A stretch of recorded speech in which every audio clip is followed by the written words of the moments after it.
Instead of me recording this in my comfortable home, nice and warm, I've decided to switch it up and do it outside.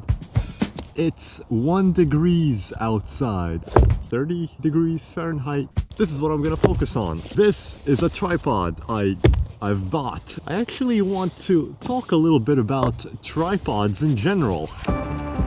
Like it or not, tripods are essential. And although they're one of the most boring things to invest in, especially when you start out, like tripods are one of the accessories that you're gonna use consistently throughout your career.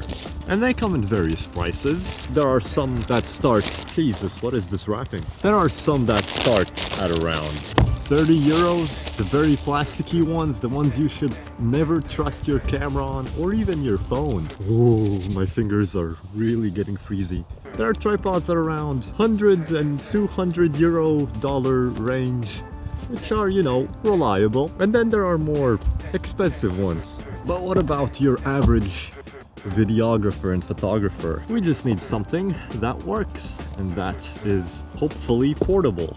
Which is why, after sticking with Manfrotto for 4 years now, I've decided to give Ulanzi a try. Comes in a nice, very tiny box. As you saw, that's how it came in the mail. Little strappy thingy, a little bit of paperwork and some metal feet. That's nice. And that is extremely tiny and very light. It kind of feels like a toy. It's dense, but it's nice. So far, so good. I'm very skeptical about Ulanzi because they're not really a very well-established brand. Not like Manfrotto, for example, which my dad has been using for, I'm gonna say over 20 years because I'm not sure about the 30-year mark. But I know he's been using a Manfrotto 190 for a very, very long time. And that was actually one of the tripods that he gave me, broken, and then I fixed it and used it for another 4 years. So Manfrotto knows what they're doing. What about Ulanzi? Nice little case, very nice. Carbon fiber travel tripod. I've heard good reviews about it. It's extremely tiny. As you can see, it's like smaller than this part of my arm. The legs seem to be like nicely dampened. They're not stiff, they're not sticky. The locking pins work well. They don't seem to walk around, so they're nicely adjusted and they come out and go back in very smoothly, at least for now. It does jiggle a little bit from side to side. The center column goes out, locks in place quite well. As you can see, it has like fine amount of detail on it. So what happens when dirt and the debris and dust and sand get all over it and scratch it up? How's it gonna look then? It doesn't seem like anything would start falling apart if it did. I like that some of the screws, especially on the legs, I like that they're a part of the design. They look nice and you can adjust them on the go easily. Comes with a little plate, and I want to see if my Peak Design plate will fit in it. So this is the little plate it comes with. This is my Peak Design bigger version. It can get in. It doesn't really lock in, like it can swivel around from side to side. You can tighten it and it doesn't really move around. I really have to force it to move. Yeah, it's not going anywhere.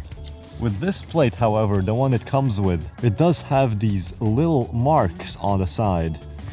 So what I believe happens is it will lock in place and yeah, exactly.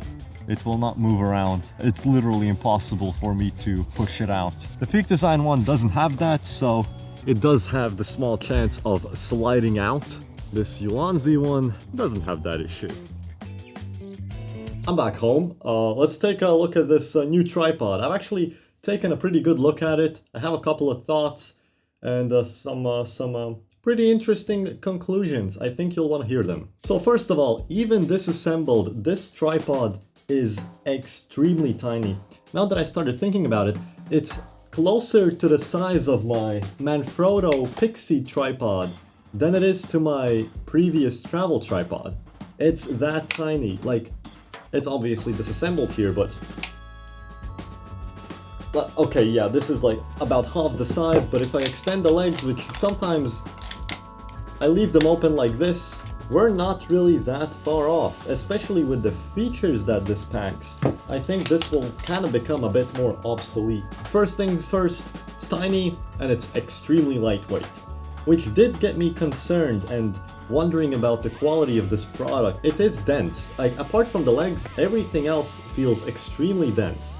I took a look at the machining, the quality of everything, and it is consistent, and it is not bad. It is pretty good. So for example, there's like nice little machinery bits here. Everything is, all the corners are well rounded off. You're not gonna get any sharp edges. The center column, it splits into two parts, and you can quite easily get it together and pick it apart. There is a small little tool that lives on the bottom part of the center column. It just unscrews like this, and it's quite nice because you can screw it in, but the bottom like hook part where you can hang your backpack or anything else, this spins freely and you can unscrew it in a different place. So that is quite smart. To get it together or separate it, you unlock your top head part, twist it up so you get this hole opening right here, and then you take your tool and you either unscrew or screw it back in. I'm gonna screw it back. I'm gonna assemble this whole thing now. Very easy. I do not like the fact that you have to have this tool around. It's like another little thing that might get lost. And then you can't store this tool inside the tinier part, which is kind of whack. So yeah, let's talk a little bit about the head itself. Here it is. This is how it looks. And this is the latch that unlocks it. And when you have this up, you can turn it around, twist it around. There's two places when it can go in vertical mode. You just lock it in place, push it in. It's a nice design, it's sleek, it's tiny, it works, but it doesn't feel very assuring. I'm used to twist knobs, and you know when it gets harder to twist it, you know that's when it gets locked in place. With this, I know when it's at the very end, obviously it's locked in place, but I am a bit worried about the longevity of this latch itself and the fact that I can't really adjust it in any way. For example, if I get really close, over here in this corner, like there's a little bit of plastic debris, which means it's like rubbing against some sort of plastic to lock it in place. And I don't know, it might get looser over time, and there's no real way of me adjusting it, so if it does, I'm quite screwed. Time will tell. It doesn't feel like it will break anytime soon. I mean, the Arca Swiss part is pretty simple. It's okay, it's great. I like that they added this little thing right here, which is a leveling blob. I'm gonna call it a leveling blob. It helps, but it's not really precise. It moves unevenly, so if I adjust it just a tiny bit, then it goes like swimming to the other side. It's nice if you're completely off axis, but it's not really gonna be extremely precise. Still nice that it's there. And then you have this panoramic turning tool. Right here you've got the two knobs. One is for locking in your Arca Swiss plate, your camera, and the other one right here is for, I'm gonna call this panoramic tilt. I like having it. I do take panoramas every so often, so it's nice that it's there, but it does feel like a little bit under-engineered to some extent. It's just kinda in the middle of the place. Like if you check right here, it's kinda blocking the moving part. Like, I wouldn't say it's in the way, but I would maybe not want to have it, or have it in a sleeker way, or just maybe another dial.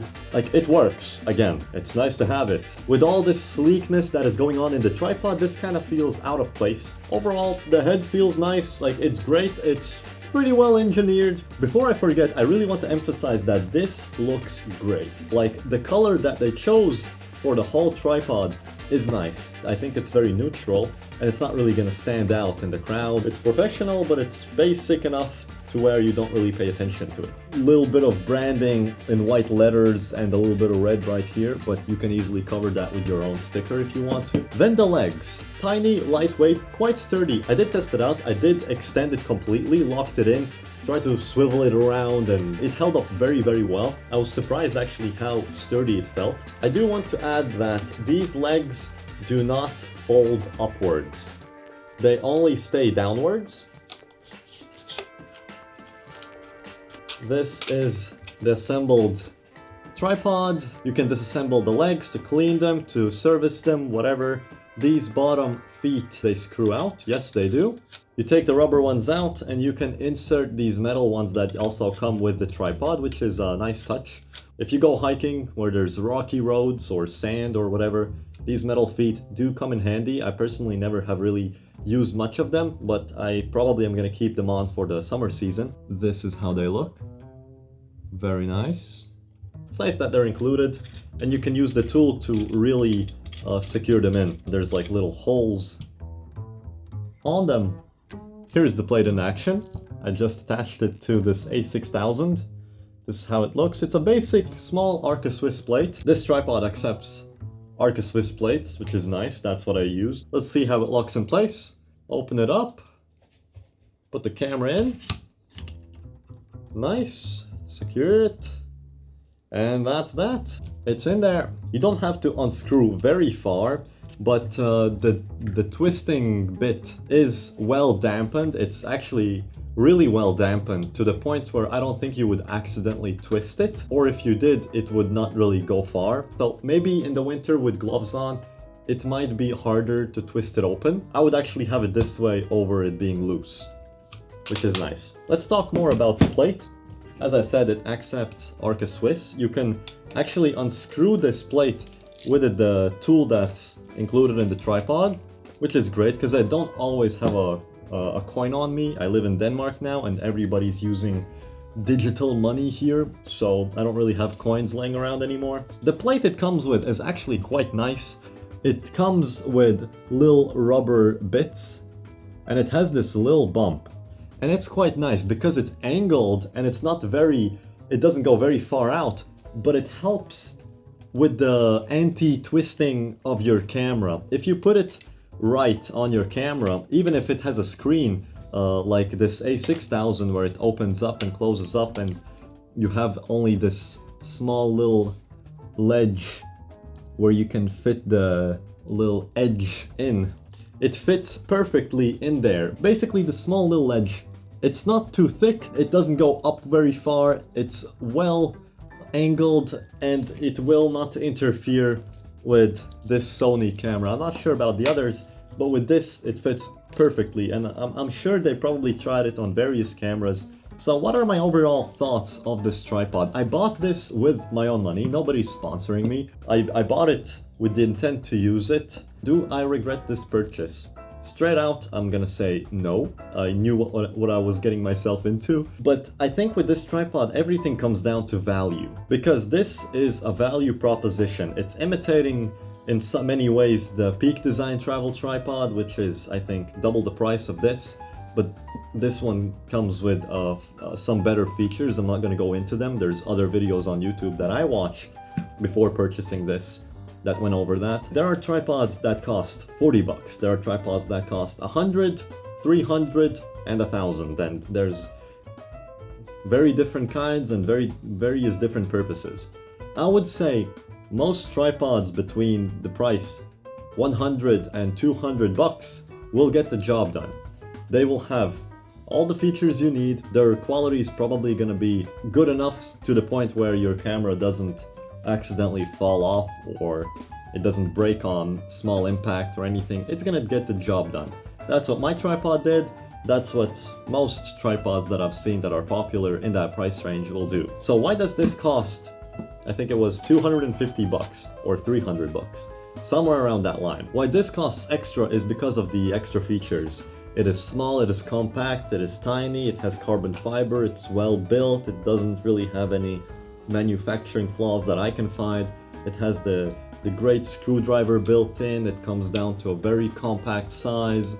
It has their own little improved design upon the ball head. It's sleek. It doesn't have a lot of branding. It's not very colorful. It's not gonna stand out. It's like an elevated version of that, let's say $150 tripod. I'm not gonna name any models or brands. It's just the extra few steps that might make the experience better and easier. If you don't care about these extra features, about this improved head or this built-in screwdriver or these quick release legs and these little bits that this has improved upon, I don't think it's necessary for you to spend the extra money or look for this specific model. Maybe you need a video tripod because you're doing a lot of studio work. Maybe you need something more sturdy. Maybe you need a better photography head that is more for panoramic shots and has a better leveling system. Maybe you need a center column that can go 90 degrees. I've seen tripods that can do that. There are different tripods for different purposes, and you need to figure out what you want to do. This does a little bit of everything, which is why I got it, and it comes at a very light design. I carry a lot around. My back is also not the strongest for carrying stuff, so this is right for me. But you need to figure out, is it right for you? It is sturdy. It is nice. I think it even sounds nice. Maybe this not so much. I did want to mention that if you are designing a nice product that has a specific look to it, that is sleek and has all these manufacturer bits, but then you put a sticker in the worst place possible in between the twisting knobs, and then that sticker breaks off to a point where it leaves its residue and like a part of the sticker on it. I saved it just to show you. That just feels annoying. Don't put bad stickers in bad places. Don't be that brand. Ulanzi, I hope you don't do this with your future tripods. One more thing. I did want to mention that I do appreciate the small packaging and the nice bag that came with the tripod. This bag is well designed just because it was designed specifically for this, and it does fit so nicely, and it is very nicely made. I am probably gonna use this. I can see myself actually using this to protect the tripod from all the debris and sand that I'm gonna put it in. Thank you, Ulanzi. But the sticker. That was the video. Hopefully it was a bit helpful or insightful. If it was, click the buttons, ask me anything down below. Please subscribe. Please subscribe. I'm gonna put this in the video just to showcase the residue that is left in this part from the sticker. Shame on you, Ulanzi. And shame on you other brands. This is not the first time.